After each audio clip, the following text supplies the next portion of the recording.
Thank you very much, Chairman. Let me start by disagreeing with the notion that what took place with respect to the cases against President Trump was weaponization. There's something deeply unsettling about this moment, because what you're about to hear isn't just another political clash. It's a sitting senator accusing the head of the FBI of lying under oath, not once, not by mistake, but as part of a larger effort to protect a corrupted institution from facing the truth. Before we dive into the full story, comment where you're watching from, and don't forget to like and subscribe so you don't miss the next one. Now, let's unpack what really happened here. Kash Patel didn't just make a false statement in passing, he engineered a cover-up, a web of deception designed to shield Trump's version of the FBI from accountability, from sunlight, from the very oversight meant to keep law enforcement honest. This wasn't a slip of the tongue, it was strategy. It was calculated protection for a system that's supposed to protect us. And then came Senator Sheldon Whitehouse, a man known for precision, not performance. He didn't just question Patel's integrity, he detonated it in public, with receipts, with legal clarity, with the kind of cold, methodical exposure that leaves no wiggle room for spin. What he revealed wasn't just one lie. It was a window into something rotten, something festering at the core of American justice. When the person tasked with upholding the law uses deception as a tool, it's no longer just about one individual. It's about a system that's starting to lose its moral compass. Whitehouse didn't just blow the whistle on Patel, he tore down the curtain and forced the country to look at what's hiding behind it. A federal law enforcement apparatus entangled in politics, loyalty tests, and quiet corruption. This isn't just another partisan fight. It's a warning that truth, even under oath, is being treated as optional. And if that rot isn't confronted, it spreads. It always spreads. Thank you very much, Chairman. Let me start by disagreeing with the notion that what took place with respect to the cases against President Trump was weaponization. I know that's the Republican theory of the case, but the other reason why the FBI and the Department of Justice would investigate Trump for crimes is because Trump was doing crimes, and there was adequate predication to pursue investigation of those crimes. And indeed, in every case that I'm aware of in which those cases were allowed to go to judgment, the president was convicted. So we can't allow the weaponization narrative to just remove the notion that the guy was investigated and prosecuted for crimes because he did the crimes. Once you start with the notion that Trump is not a criminal but a victim, you then have to invent the conspiracy that victimized him. And once you've propagated that conspiracy, you then have to find who the conspirators are. So then you have to go after FBI agents and DOJ folks in order to prop up that theory. The way that ended in Soviet Russia was with show trials of the individuals who were allegedly in the conspiracy. The way that ends in Trump's America is with agents and prosecutors forced out in mass purges that may well, as the Ranking Member Durbin has pointed out, been driven by Kash Patel as a private citizen. So starting with that point, there are three reasons why Kash Patel is extremely dangerous. One is all of his wild MAGA behavior. This is a guy whose judgment is beyond questionable. It's appallingly bad. We have a lot of quarrel about whether his enemies list is an enemies list and whether we're smearing the guy by saying that his enemies list is an enemies list. Here's what he said about it. He showed his enemies list and said, the manhunt starts tomorrow. If they're not your enemies, why would you start a manhunt against them? He called them the criminals themselves and showed a picture of his enemies list. If criminals aren't your enemies, as head of the FBI, who are? He retweeted a video showing him chainsawing the heads off of people on his enemies list. If you're chainsawing the heads off of people, are they not your enemies? So the invention that this is not an enemies list requires people to go into just fantasy land. And these are his own statements. These aren't our accusations. These are Patel's own words, going after people in the media, impeaching judges who disagree with us, shutting down the FBI Hoover building, on and on and on. This guy is a flagrant extremist with appallingly bad judgment. Second point, we don't know enough about this mischief yet.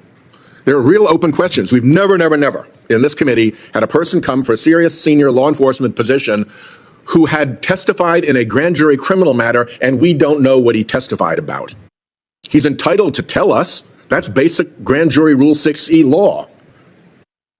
But this side of the committee is completely covering that up. We have absolutely no statement from Patel about what his grand jury testimony was. And he's at liberty to give that to us. He just won't. And Republicans won't tell him to. So he gets away with it. He pled the fifth. You don't get to plead the fifth without a real and genuine concern that you can be prosecuted for a crime. What crime? We're entitled to know. We've never had somebody come through this committee for a high senior law enforcement position who had pled the fifth. He's got the right to do that, of course. We've got the right to know. And by the way, when he exercises the right to do that in a civil proceeding, that entitles the jury to draw the adverse inference that what he is covering up in the civil proceeding with his Fifth Amendment assertion is against his interests.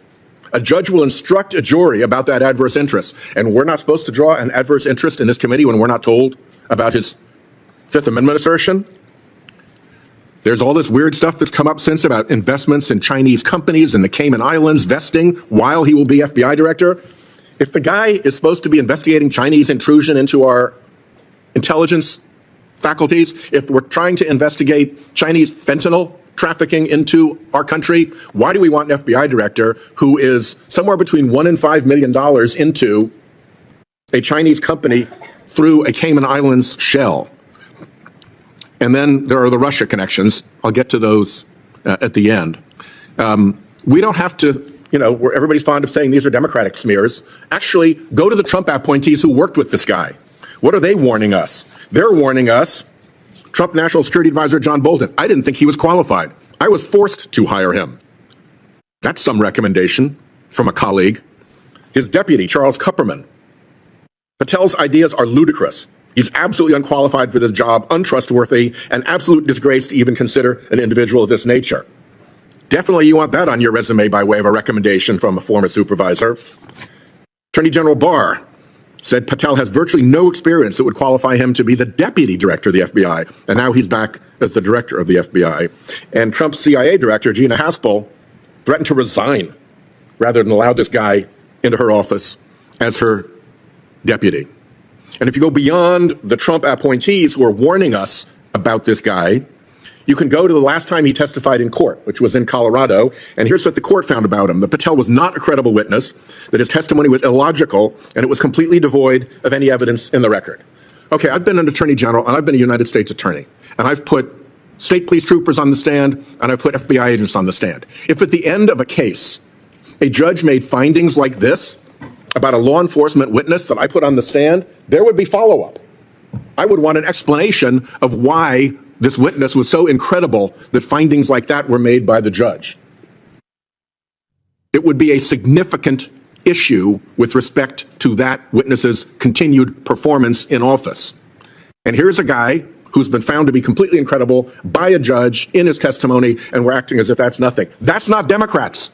That's a judge in Colorado.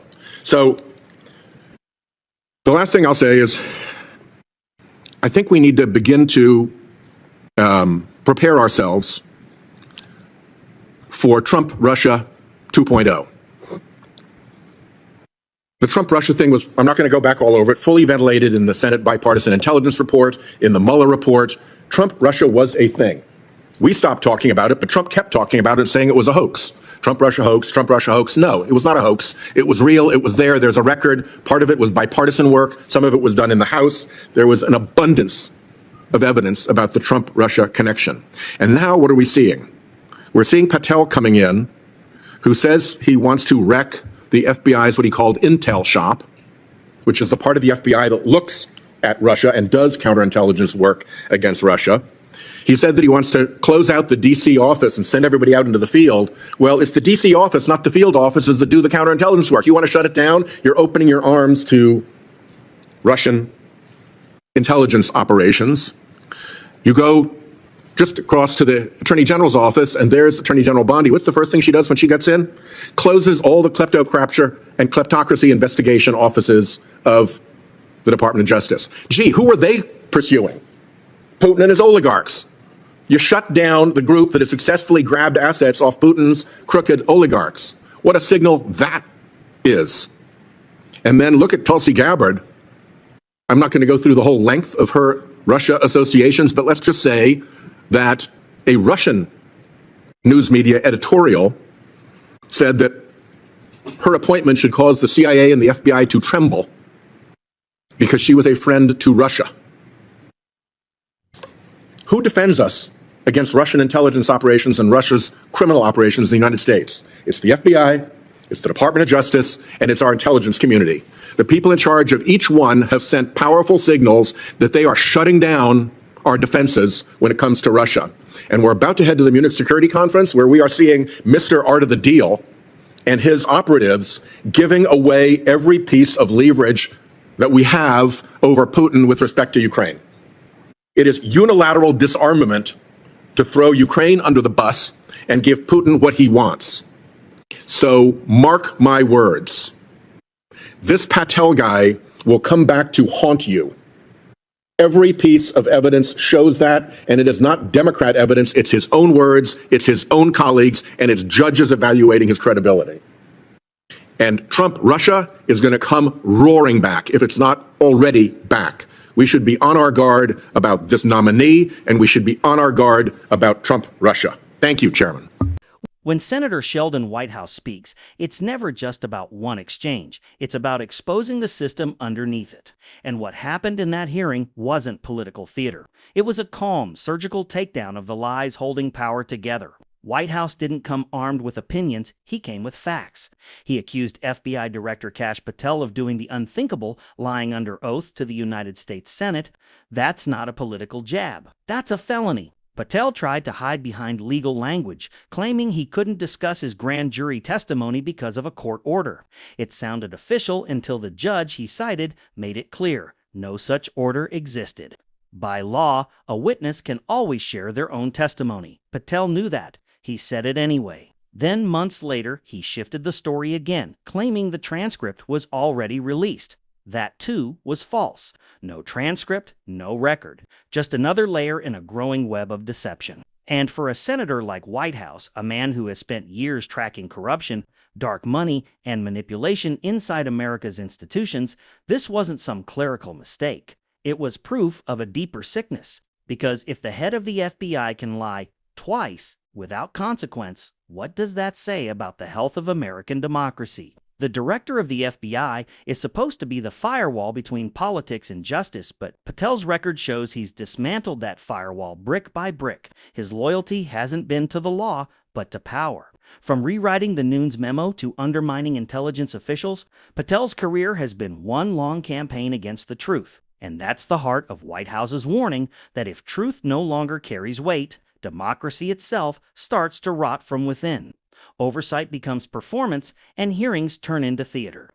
When lying is rewarded, integrity dies quietly. So this isn't just about one man's falsehoods. It's about a system that's losing its fear of the truth. Until next time, I'm the Westminster, and I'll see you guys on my next video. Don't forget to like, subscribe, and share. See you in the next one, and thanks for watching.